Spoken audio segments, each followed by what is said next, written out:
आज हम देखेंगे क्लास 7th की वर्कशीट नंबर 24 और सब्जेक्ट है सोशल साइंस। ठीक है, आज का टॉपिक है हमारा Mughal empire. After the death of Humayun Akbar succeed the throne. तो हुमायूं की डेथ के बाद अकबर क्या करना, पूरी सत्ता उसने ले ली। और वो उस टाइम पे कितने साल का था, 13 साल के थे व्हेन ही बिकम एम्पायर। ठीक है, Ibrahim Khan was his regent. वो क्या थे, एक तरीके के उनके मंत्री थे, मतलब जो वो सलाह देते थे। उन्होंने हेल्प करी उनको कि कैसे वो एक्सपेंड कर सकते हैं, कैसे वो मुग़ल के एम्पायर बन सकते हैं, जो जो भी एक एम्पायर में होने चाहिए चीज़ें, वो सारी उन्होंने बताई थी उन्हें। ठीक है, और उनकी हेल्प करी थी।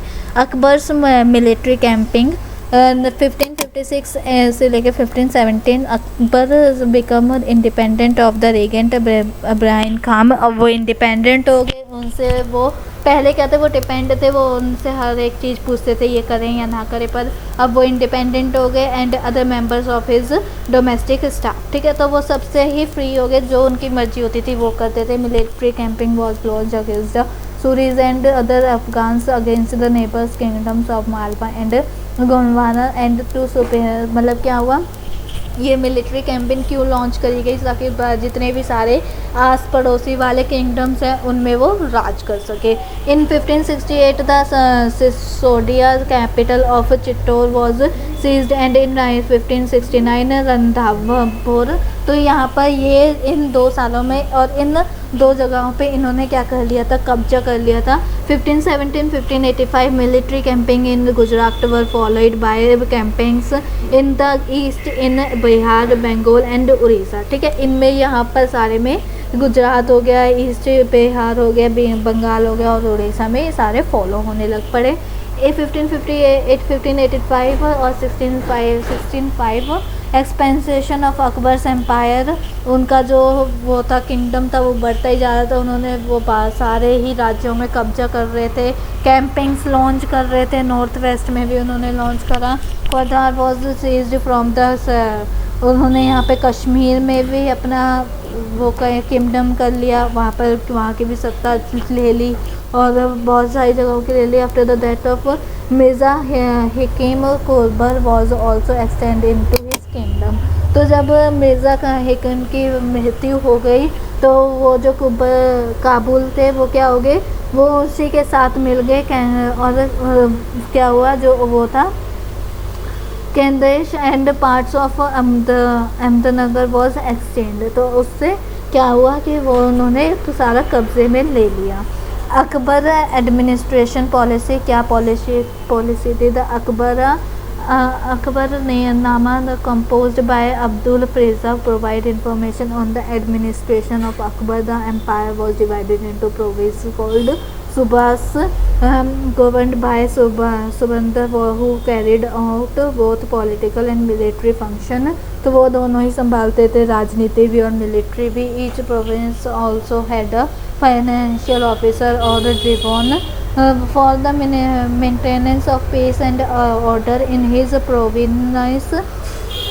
The Subedar was supported by other officers such as the military paymaster, Bakhshi जिसे कहते हैं, the minister in charge of religious and charitable patronage, military commanders and the town police commanders. तो क्या हुआ, सब डिवाइड कर दिए इन्होंने।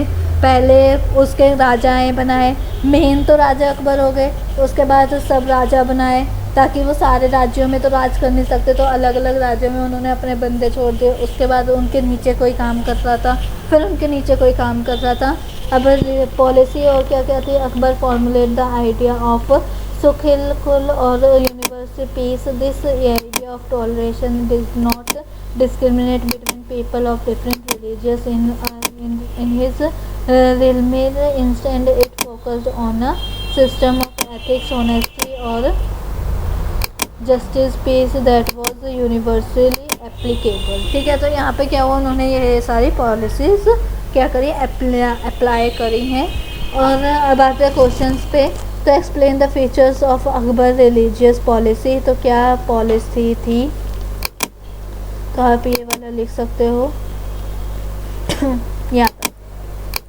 ठीक है, उन्होंने ये पॉलिसी क्या करी थी, फॉलो करी थी। सेकंड क्वेश्चन है write down the characteristics of Akbar's administration. तो क्या क्या थे पॉलिसीज़, उन्होंने क्या करा, सब डिवाइड कर दिया। हर एक जगहों पे वो राज नहीं कर सकते थे, तो इसलिए हर एक जगहों पे उन्होंने अपने क्या छोड़ दिए, अपने जवान छोड़ दिए या फिर कोई भी छोड़ दिया हो, ठीक है। तो ये उनके अंडर ऐसे काम करते रहे, ठीक है। तो ये सेकंड वाले का हो गया। उसके बाद एक्टिविटी नंबर 1 आपसे ये कह रही है collect some information about the subjects given in Akbarnama and its volume with the help of your family members and teacher. तो हमें क्या करनी है, अकबरनामा की कुछ इन्फॉर्मेशन कलेक्ट करनी है, उनकी वॉल्यूम्स कलेक्ट करनी है। जैसे कि आप ये भी कर सकते हो, 3 volumes of Akbarnama are first volume of Akbarnama deal with the birth of Akbar, the history of temple, families and the religious of, मतलब ये आप लिख सकते हो पूरा का पूरा, ठीक है। तो मैं आपको दिखा देती हूँ, ये पूरा का पूरा आप लिख सकते हो। ये आपकी एक्टिविटी हो गई है, जिसमें फर्स्ट सेकंड और थर्ड की वॉल्यूम्स की हमने चर्चा करी है और इसमें उनकी क्या आगे उनकी इन्फॉर्मेशंस भी कलेक्ट हो गई हैं। और इसी के साथ हमारी वर्कशीट भी कंप्लीट होती है। आई होप आपको वीडियो अच्छी लगी हो। अगर अच्छी लगी है तो प्लीज़ लाइक कीजिए, चैनल पे नए हो तो सब्सक्राइब करना बिल्कुल ना भूलें और कमेंट में रिव्यू ज़रूर दें।